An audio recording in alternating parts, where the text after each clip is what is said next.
CH42 नूर का paradise से जाना, नूर का आर्यन ईशान से सामना और उसके आगे सच का खुलासा। पैराडाइज अद्वितीय के रूम में नूर जब अपनी आंखें खोलती है तो खुद को अद्वितीय के रूम में अकेले देखती है। अद्वितीय वहां नहीं होता, पर तभी उसे वॉशरूम से कुछ पानी की आवाज आने लगती है। तब नूर झट से समझ जाती है कि अद्वितीय इस वक्त वॉशरूम में है। तभी नूर को अद्वितीय की बातें याद आती है जो उसने गुस्से में नूर से कही थी। उन बातों को याद करते ही नूर की आंखें भर आती हैं। तभी नूर हड़बड़ाते हुए खुद से ही कहती है, नहीं, मैं यहाँ नहीं रह सकती। नूर की वजह से यहाँ सबको परेशानी होगी और सबसे ज्यादा तो अदू को होगी। मैं उन पर बर्डन नहीं बन सकती और वैसे भी सब तो बोलते हैं कि नूर मनहूस है। अगर मेरी वजह से यहाँ कुछ बुरा हुआ तो? नो, मुझे यहाँ से जाना होगा। मैं चली जाऊंगी, यहाँ से दूर चली जाऊंगी। इतना कहकर नूर बेड पर से उठती हैं और फिर वैसे ही बिना अपनी चप्पल पहने नंगे पैर ही रूम से बाहर निकल जाती हैं। रूम से बाहर आते ही नूर की नज़र कुछ सर्वेंट्स पर पड़ती है जो अभी नीचे हॉल में अपना अपना काम कर रहे थे। तभी उन सर्वेंट्स को देखकर नूर मन में सोचने लगती है, अगर इन लोगों ने नूर से कुछ पूछा तो? हाँ, मैं बोल दूंगी कि मैं बाहर गार्डन में जा रही हूँ और मैंने अदू से पूछ लिया है। मैं कभी झूठ नहीं बोलती, पर आज फर्स्ट टाइम मुझे बोलना पड़ेगा। बाबाजी प्लीज नूर को सॉरी दे देना आप। तभी नूर दबे पैर सीढ़ियों से नीचे आती हैं और जब सर्वेंट्स नूर से पूछते हैं तभी नूर उन्हें गार्डन का बोलकर वहां से बाहर निकल जाती है और फिर अपना दिमाग लगाते हुए पैराडाइज से भी बाहर चली जाती हैं। इधर अद्वितीय के रूम में जब अद्वितीय वॉशरूम से बाहर आता है तभी उसकी नज़र सबसे पहले बेड पर पड़ती है जहां कुछ देर पहले नूर सोई हुई थी, पर इस वक्त बेड पर नूर नहीं थी। बेड को ऐसे खाली देखकर अद्वितीय घबरा जाता है और नूर को ढूंढने लगता है। अद्वितीय अपना पूरा रूम चेक करता है पर नूर उसे कहीं नहीं मिलती तो वो नूर को आवाज लगाता है, नूर कहाँ हो आप? देखो, अदू के साथ ऐसी मस्ती नहीं करते बेटा, नूर। पर अद्वितीय को ना ही नूर की आवाज आती है और ना ही खुद नूर उसके आगे आती है। तभी अद्वितीय झट से अपने कपड़े पहनता है क्योंकि इस वक्त वो सिर्फ टॉवेल पर था। अद्वितीय झट से अपने कपड़े पहनता है और फिर रूम के बाहर आता है। तभी उसे कुछ सर्वेंट्स हॉल में दिखते हैं तो अद्वितीय उनके पास आता है और फिर उनसे पूछता है, तुम लोगों ने नूर को देखा था क्या? तभी एक सर्वेंट डरते हुए अद्वितीय को बताता है, यस सर, वो नूर मैडम बाहर गार्डन में गई है। उस सर्वेंट की बात सुनकर अद्वितीय उन सब पर भड़कते हुए उनसे कहता है, तुम लोगों ने उसे रोका क्यों नहीं और कब गई वो बाहर, कितना वक्त हुआ? तभी दूसरा सर्वेंट डर के मारे नीचे देखते हुए अद्वितीय को बताता है, हमने उन्हें रोका था सर, पर तभी उन्होंने बताया कि आपने उन्हें बाहर जाने की परमिशन दी है, तो इसीलिए हमने उनसे कुछ नहीं कहा। अभी मैडम को बाहर गए हुए 10 मिनट से भी ज्यादा हो गए हैं सर। सर्वेंट की बात सुनकर अद्वितीय को बेचैनी होने लगती है और वो बिना कुछ बोले वहां से बाहर गार्डन की तरफ आता है। गार्डन में भी नूर उसे नहीं दिखती जिससे वो काफी घबरा जाता है और फिर अपनी डरी सहमी सी आवाज में कहता है, आप कहाँ हो एंजल? कहीं मेरी वजह से तो वो बाहर नहीं गई ना? अगर ऐसा है और उसे बाहर कुछ भी हुआ तो मैं खुद को कभी माफ नहीं कर पाऊंगा। तभी अद्वितीय मेन गेट पर जो गार्ड्स मौजूद थे उनसे नूर के बारे में पूछता है, पर उन गार्ड्स के मुताबिक नूर पैराडाइज से बाहर गई ही नहीं थी क्योंकि नूर तो पीछे की गेट से निकल गई थी। अद्वितीय को कुछ समझ नहीं आता क्योंकि गार्ड्स ने उसे बताया था कि नूर गेट के बाहर गई ही नहीं, इधर नूर घर में कहीं नहीं थी, तो ऐसे में नूर अचानक से गायब कहाँ हो गई थी? तभी अद्वितीय के दिमाग में कुछ आता है और वो अपना फोन निकालकर उसमें सीसीटीवी फुटेज चेक करता है। सीसीटीवी फुटेज देखने के बाद उसे पता चलता है कि नूर पीछे की गेट से पैराडाइज से बाहर जा चुकी थी। जब अद्वितीय नूर को देखता है तब उसकी आंखें फटी की फटी रहती है और वो शॉक्ड होते हुए खुद से कहता है, ओह माय गॉड, ये लड़की सच में पागल है और उसने पैरों में चप्पल तक नहीं पहनी। अगर उसके पैरों में चोट लग गई तो? नहीं नहीं, मुझे कुछ भी करके उसे यहाँ वापस लाना होगा। मैं मेरी एंजल के बिना नहीं रह पाऊंगा, मर जाऊंगा मैं। पर मुझे पता नहीं वो कहाँ गई है, ऐसे में मुझे उन लोगों को बताना ही होगा। अद्वितीय बिना कोई वक्त गंवाए अपनी गाड़ी लेकर नूर को ढूंढने के लिए निकल जाता है और साथ में वो उन पांचों, युवी, आयु, यश, नील और अर्जुन को भी इन्फॉर्म कर देता है। अब अद्वितीय के साथ साथ वो 5 और अद्वितीय के गार्ड्स भी नूर को ढूंढने लगते हैं। 3 घंटे बाद 3 घंटे बीत चुके थे पर अब तक नूर का कोई पता नहीं चला था। अब तक अद्वितीय पूरी तरह से टूट चुका था और बस खुद को ही ब्लेम कर रहा था। वो सब अपनी पूरी जी जान लगा रहे थे नूर को ढूंढने में, पर मुंबई कोई छोटा सा शहर नहीं था। ऊपर से मुंबई जैसी सिटी में आए दिन कुछ ना कुछ होते रहता था। नूर तो बहुत ज्यादा इनोसेंट थी, उस बच्ची को दुनियादारी की कुछ भी समझ नहीं थी। अद्वितीय की आधी से ज्यादा जान तो ये सोच सोच कर जा रही थी कि भगवान ना करे पर अगर नूर के साथ फिर से कुछ बुरा हुआ तो वो क्या करेगा और कैसे माफ करेगा खुद को। पिछले 3 घंटों से अद्वितीय पागलों की तरह नूर को ढूंढ रहा था। वहीं दूसरी तरफ नूर बिल्कुल बेहोशी की हालत में सड़क पर चल रही थी। उसे तो कुछ भी होश नहीं था कि वो कहाँ जा रही है या फिर उसके आजू बाजू क्या है। यहाँ तक कि उसके दोनों पैर बुरी तरह से घायल हो चुके थे और उनसे अभी खून भी बह रहा था, पर नूर को उसका भी कोई एहसास नहीं था। उस मासूम सी जान के आंखों के आगे तो बस एक ही सीन चल रहा था और वो था उस सबसे मनहूस वक्त का जब अंश ने अपने गुस्से की आग में जलकर उससे उसका सब कुछ छीन लिया था। जब जब नूर को वो सब याद आता था उसकी रूह कांप जाती थी और अब तो उसके पास ऐसा कोई था भी नहीं जो उसे अपनी बाहों में लेकर उससे कहे कि सब कुछ ठीक हो जाएगा, मैं तुम्हारे साथ हूँ।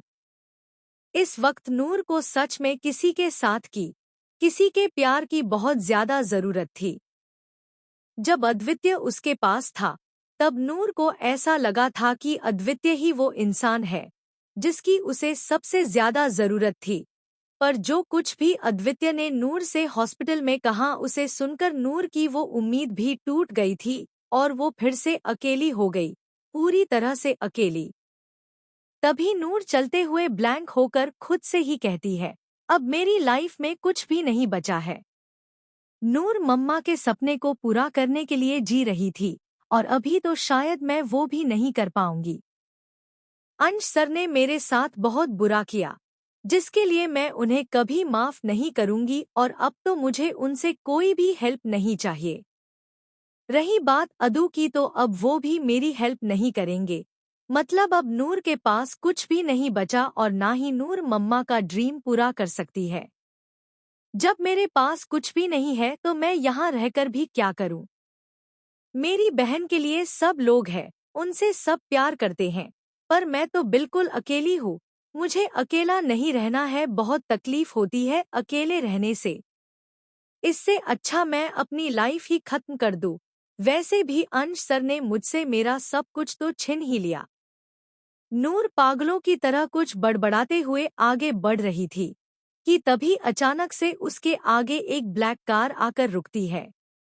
उस कार के अचानक से आगे आने की वजह से नूर घबरा जाती है और 2 कदम पीछे जाती है। तभी उस कार का दरवाजा खुलता है और वहां से वो 2 शख्स निकलते हैं जो शायद नूर से बहुत ज्यादा नफरत करते थे। वो दोनों कोई और नहीं वही कमीने बाप बेटे थे, आर्यन और ईशान। उन दोनों को वहां देखकर नूर बहुत घबरा जाती है और उसे वैसे देखकर उन दोनों के चेहरे पर एक बहुत ही गंदी सी और शैतानी स्माइल आती है। तभी ईशान अपने बाप की तरफ देखते हुए उससे कहता है, देखो डैड, हमें कौन मिला है, हमारी प्रिंसेस नूर खुराना। तभी आर्यन नूर की तरफ बढ़ते हुए ईशान से कहता है, हाँ देख तो इशू।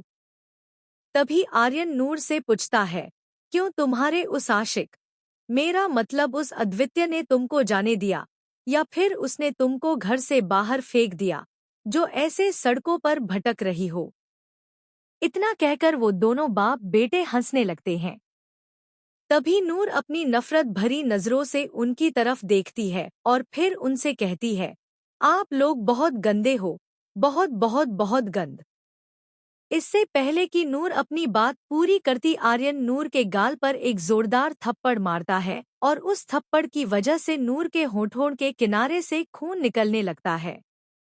तभी आर्यन नूर के बालों को पकड़ते हुए उससे कहता है, तुम्हें अभी पता चला कि हम कितने बुरे हैं। तुम्हारी वजह से मेरा बेटा सलाखों के पीछे है और उसे बेल भी नहीं मिल रही है। आर्यन की बात सुनकर नूर के चेहरे पर एक सुकून भरी मुस्कान आती है और वो आर्यन से कहती है, ये तो बहुत अच्छी बात है। जब उन्होंने मेरे साथ बुरा किया तो आपको उसका बुरा नहीं लगा, पछतावा नहीं हुआ, और जब आपके बेटे पर मुसीबत आई तभी आपको तकलीफ हो रही है। नूर की बात सुनकर एक पल के लिए वो दोनों शॉक हो जाते हैं। तभी ईशान अपनी बड़ी बड़ी आंखों से नूर की तरफ देखते हुए आर्यन से कहता है, डैड, एक दिन भी नहीं हुआ इस लड़की को उस अद्वितीय के पास रहते हुए, और देखो कैसे कैंची की तरह इसकी जुबान चलने लगी है। इससे पहले कि आर्यन कुछ बोलता, नूर उनसे कहती है, क्योंकि इतने सालों से नूर के आंखों पर पट्टी बंधी हुई थी और मुझे लगता था कि आप लोग कभी तो मुझे समझोगे, पर नहीं, आप लोगों ने कभी आपके बेटे को नहीं रोका। उसने नूर के साथ जानवरों जैसा बिहेव किया, पर आपको मेरे ऊपर थोड़ी सी भी दया नहीं आई, क्योंकि आप खुद वो सब चाहते थे, है ना? तभी आर्यन नूर के बालों को पीछे से खींचता है और फिर अपनी नफरत भरी आवाज में नूर से कहता है, हाँ, हम सब वही चाहते थे। हमें बहुत मजा आता था तुम्हें तड़पते हुए देखने में। हमें पता था कि तुम सबसे ज्यादा प्यार तुम्हारी दिदू और रेयू से करती हो, तो हमने उनके हाथों से ही तुम्हारे साथ इतना बुरा करवाया जिसकी कोई हद नहीं थी। उस पर मेरे बेटे ने अपने गुस्से में अंधा होकर वो काम भी कर दिया जिसके बारे में हमने कभी सोचा भी नहीं था। तुम्हारे साथ जो कुछ भी हुआ उसके लिए हमें कोई अफसोस नहीं है, पर तुम्हारी वजह से आज मेरा बेटा सजा भुगत रहा है। अगर उस दिन तुम्हारे बाप के साथ हम तुम्हें भी मार देते तो आज मेरा बेटा मेरे पास होता। आर्यन की बात सुनकर नूर को एक बहुत बड़ा सदमा लगता है। CH-43 नूर पर हुआ जानलेवा हमला, जख्मी अद्वितीय और आर्यन की मौत। नूर आर्यन की तरफ देखते हुए उससे पूछती है, पापा को आपने मारा, पर क्यों? वो तो आपके बेस्ट फ्रेंड थे ना? तभी आर्यन हंसते हुए नूर से कहता है, वो और मेरा बेस्ट फ्रेंड कभी नहीं। मैं तो उसके साथ सिर्फ उसके पैसे और बिजनेस के लिए था, जो अब मेरा है। मैंने तुम्हारे बाप का बिजनेस छीनने के लिए उसे तुम्हारी माँ के पास भेज दिया। भले ही तुम्हारी प्यारी मम्मा की जान तुम्हारी चाची ने ली थी, पर तुम्हारे बाप को हमने मारा था। पर तब हमने एक गलती कर दी और वो है तुम्हें जिंदा छोड़कर। कोई बात नहीं, जो गलती हमने तब की थी उसे आज सुधार देते हैं, क्यों इशू? तभी ईशान भी अपना सिर हिलाता है और तभी आर्यन नूर को जमीन पर ढकेल देता है, जिसकी वजह से नूर एक बड़े से शार्प पत्थर पर गिरती है और उसके एक घुटने में उस पत्थर की वजह से चोट लग जाती है। तभी ईशान आर्यन को गन देता है और उस गन को देखकर नूर डर से वही जम जाती है। तभी आर्यन नूर की तरफ देखते हुए उससे कहता है, बहुत मिस कर रही हो ना अपने माँ बाप को, तो चलो अभी मैं तुम्हें उनके पास ही पहुंचा देता हूँ। इतना कहकर आर्यन नूर की तरफ गन पॉइंट करता है और फिर ट्रिगर दबाता है और तभी एक जोरदार आवाज निकलती है। उस भयानक सी आवाज और डर की वजह से नूर वही सड़क पर बैठे बैठे ही अपनी आंखें कसके बंद करती है। तभी नूर को कुछ एहसास होता है, जैसे किसी ने उसे अपनी बाहों में पकड़ा हो, क्योंकि वो इस वक्त किसी के दिल की धड़कन साफ साफ सुन पा रही थी। अभी नूर को कोई दर्द भी महसूस नहीं हो रहा था, जो उसे गोली लगने की वजह से महसूस होना चाहिए था। तभी नूर झट से अपनी आंखें खोलती है और देखती है कि उसके आगे अद्वित्य था, जो नूर की छोटी और नाजुक सी बॉडी को अपनी बाहों में छिपाए हुए था। जब नूर अद्वित्य के सीने पर से अपना सिर ऊपर करते हुए अद्वित्य की तरफ देखती है, तभी उसे अद्वित्य की आंखें बंद दिखती है और उसके चेहरे पर आंसुओं के निशान भी दिखते हैं। तभी नूर अद्वित्य को कसके गले लगाते हुए कहती है, अदू। नूर की आवाज सुनकर अद्वित्य अपनी आंखें खोलता है, जो पूरी तरह से लाल हो चुकी थी। अद्वित्य की इतनी गहरी लाल आंखों को देखकर नूर को डर लगता है। तभी अद्वित्य नूर की तरफ देखता है और फिर उसके माथे पर किस करते हुए उससे कहता है, नूर, मेरा बेबी, आप ठीक हो, आपको कहीं लगी नहीं ना? इससे पहले कि नूर अद्वित्य को कुछ कहती, वो दोनों पीछे से ईशान की आवाज सुनते हैं। ईशान उन दोनों, नूर और अद्वित्य, की तरफ देखते हुए उनसे कहता है, तुम्हारे बेबी को गोली लगे इससे पहले तो तुम उनके बीच में आ गए और उस लड़की को लगने वाली गोली तुमने खा ली। वाह, इतना गहरा प्यार, और वो भी सिर्फ कुछ ही घंटों में। ईशान की बात सुनकर नूर की आंखें बड़ी हो जाती है और वो अद्वित्य की बॉडी चेक करती है। तभी नूर की नज़र अद्वित्य के लेफ्ट आर्म पर पड़ती है, जहां से अभी खून निकल रहा था। वो देखते ही नूर की सांसें रुक जाती है और वो अद्वित्य की तरफ देखती है और फिर रोते हुए उससे कहती है, आपको लगी है, आप बीच में क्यों आए? नूर अद्वित्य के घाव को देखकर रोने लगती है। तभी अद्वित्य नूर के चेहरे को अपने हाथों में थामते हुए उससे कहता है, एंजेल, आप रोना नहीं।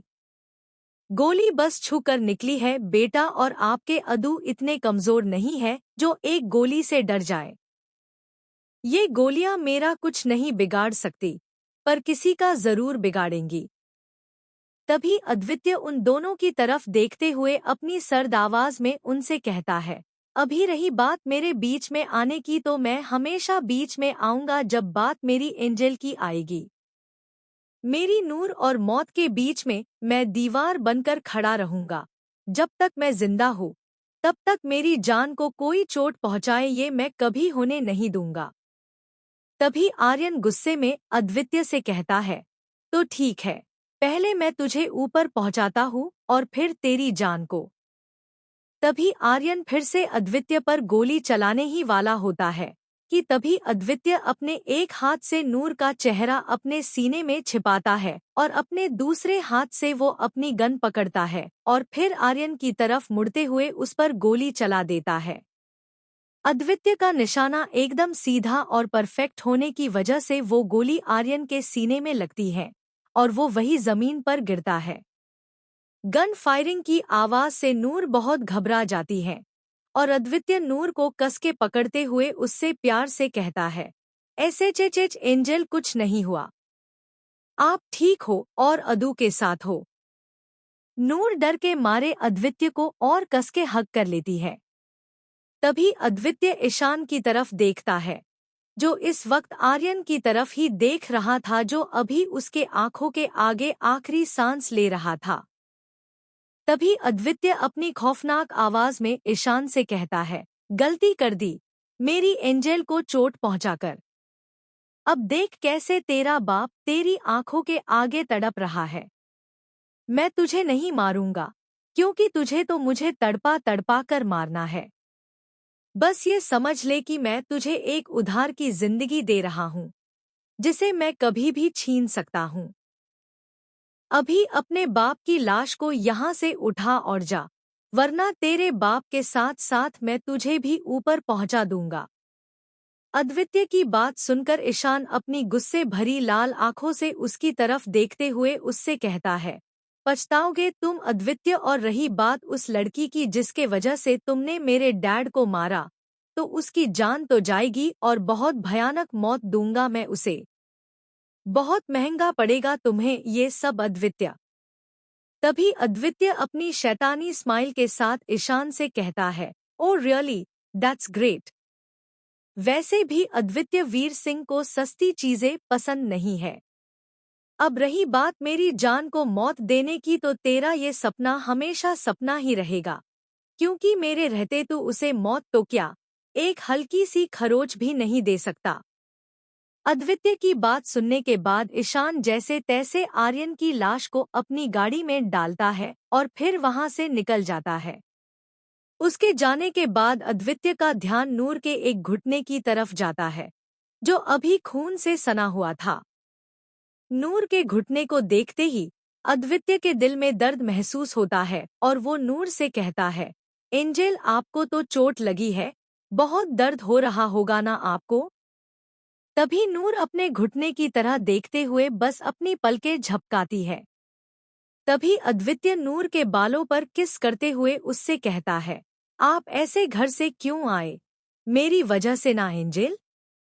तभी अद्वितीय अपनी रुआसी आवाज में नूर से कहता है, आई एम सॉरी एंजेल, मैंने तभी आपसे गुस्से में वो सब बोल दिया, मुझे वो सब नहीं बोलना चाहिए था। प्लीज मुझे माफ कर दो एंजेल, मुझे नहीं पता था कि मेरी वजह से आप इतना हर्ट हो जाओगे और ऐसे घर से निकल जाओगे। अगर मैं सही वक्त पर नहीं आता तो वो लोग आपको। अद्वितीय नूर को कसके अपने सीने से लगाता है और रोते हुए उससे कहता है, मैं आपको अपनी गलती की वजह से खोना नहीं चाहता। अगर आपको कुछ हो गया तो मैं मर जाऊंगा नूर। नहीं रह सकता मैं आपके बिना। प्यार करता हूँ आपसे। I love you Noor, I love you so much. अद्वितीय का सडन कन्फेशन सुनने के बाद 1 मिनट के लिए नूर पूरी तरह से ब्लैंक हो जाती है। फिर अद्वितीय के रोने की आवाज की वजह से वो अपनी दुनिया में वापस आती है और देखती है कि अद्वितीय इस वक्त किसी बच्चे की तरह रो रहा था। गोली लगने की वजह से अद्वितीय के बाजू से खून भी बहुत बह रहा था और खून बहने की वजह से शायद अद्वितीय को थोड़ी वीकनेस भी फील हो रही थी। इस वक्त अद्वितीय को अपनी या फिर अपने चोट की नहीं पर नूर की परवाह थी। तभी नूर अद्वितीय की तरफ देखते हुए उससे पूछती है, आप सच में मुझसे प्यार करते हो या फिर आप भी मुझे सजा देने के लिए ये सब बोल रहे हो?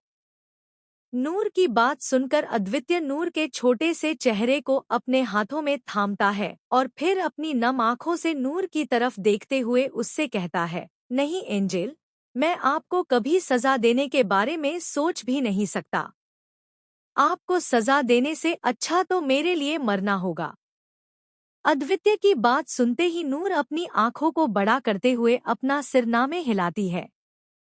तभी नूर भी रोने लगती है और अद्वितीय से कहती है, आप नूर को कभी अकेला छोड़कर तो नहीं जाएंगे ना? मुझे कभी धोखा नहीं देंगे ना, जैसे मेरे अपनों ने दिया? मुझसे अकेले ये सब बर्दाश्त नहीं हो रहा, मुझे भी कोई चाहिए अपने लिए, जो मेरे साथ रहे। नूर नीड्स यू एडू, प्लीज आप मुझे कभी छोड़कर नहीं जाना। तभी अद्वितीय नूर के माथे पर बार बार किस करते हुए उससे कहता है, मैं आपसे प्रॉमिस करता हूँ एंजेल, मैं कभी आपको अकेला नहीं छोड़ूंगा। अगर कभी मैं आपसे गुस्सा हो जाऊं या फिर किसी वजह से आपसे नाराज हो जाऊं तब भी मैं आपको खुद से दूर नहीं करूंगा। आप हमेशा मेरे पास, मेरे साथ रहोगे। अभी आपको भी अदू से एक प्रॉमिस करना होगा कि आज के बाद आप कभी भी घर से ऐसे भागोगे नहीं। आपको जहां भी जाना होगा, आप सबसे पहले मुझे या फिर आपके बिग बी या भीयू से बोलोगे। आप बाहर बिल्कुल भी सेफ नहीं हो एंजेल, यहाँ आपके अपने ही आपके दुश्मन बने बैठे हैं और ऐसे में वो आपके साथ कुछ भी कर सकते हैं और मैं आपको किसी भी कीमत पर खोना नहीं चाहता। तभी नूर अद्वितीय की तरफ देखते हुए उससे कहती है, मैं आपसे प्रॉमिस करती हूँ अदू कि मैं कभी भी आपको बिन बताए कहीं नहीं जाऊंगी। अद्वितीय अपना सिर हिलाता है, पर तभी उसे कुछ याद आता है और वो नूर की तरफ देखता है। अद्वितीय अपनी गिल्ट भरी आवाज में नूर से कहता है, मैंने हॉस्पिटल में आपसे जो कुछ भी कहा था उसके लिए आप मुझे माफ करिए एंजेल। अब से आपको जैसा रहना है आप रह सकती है। मुझे कोई प्रॉब्लम नहीं होगी आपकी किसी भी बच्चों वाली हरकत से। तभी नूर अपने कानों को पकड़ते हुए क्यूटली अद्वितीय से कहती है, मैं भी सॉरी हूँ अदू। वो ना नूर को बचपन से ही हॉस्पिटल, डॉक्टर्स और इंजेक्शन से डर लगता है, इसीलिए मैंने आपको परेशान किया था। तभी अद्वितीय नूर के हाथों से उसके कानों को छुड़ाते हुए उससे कहता है, कोई बात नहीं एंजेल, आप जितना चाहो उतना मुझे परेशान कर सकते हो, अभी तो आपका हक भी बनता है। वैसे मुझे आपको एक बात बतानी है। अद्वितीय की बात सुनकर नूर उसकी तरफ देखती है, पर तभी बहुत ज्यादा खून बहने की वजह से अद्वितीय को चक्कर आने लगते हैं और वो उस दर्द को बर्दाश्त करने के लिए अपनी आंखों को कसके बंद करता है। जब नूर अद्वितीय को ऐसे देखती है तभी वो खुद भी बहुत डर जाती है। अभी अद्वितीय के शर्ट की स्लीव पूरी खून से कवर हो चुकी थी और धीरे धीरे अद्वितीय अपनी आंखें भी बंद कर रहा था। जब नूर अद्वितीय को अपनी आंखें बंद करता हुआ देखती है तो उसे कुछ समझ में नहीं आता और वो रोने लगती है। तभी नूर अद्वितीय के बहुत पास में आती है और अपने छोटे से हाथों से अद्वितीय के गालों पर टैप करते हुए उससे कहती है, अदू आप आंखें बंद मत करो, देखो मेरे से बात करो ना। आप सुन रहे हो अदू? पर अद्वितीय को अभी कुछ भी होश नहीं था और तभी नूर देखती है कि अद्वितीय पीछे की तरफ गिर रहा था और अद्वितीय के पीछे एक बड़ा सा पत्थर था। उस पत्थर को देखते ही नूर की सांसें उसके गले में ही अटक जाती है और तभी नूर अद्वितीय का एक हाथ पकड़ती है और उसे अपनी तरफ खींचती है। नूर के खींचने की वजह से अद्वितीय का बहुत भारी सिर नूर के ब्रेस्ट पर आकर गिरता है। जैसे ही अद्वितीय का सिर नूर के ब्रेस्ट से टकराता है, नूर अद्वितीय की बड़ी और हैवी बॉडी को अपने छोटे छोटे हाथों से पकड़ लेती है और इसी वजह से अद्वितीय का पूरा वेट नूर के छोटी सी बॉडी पर होता है।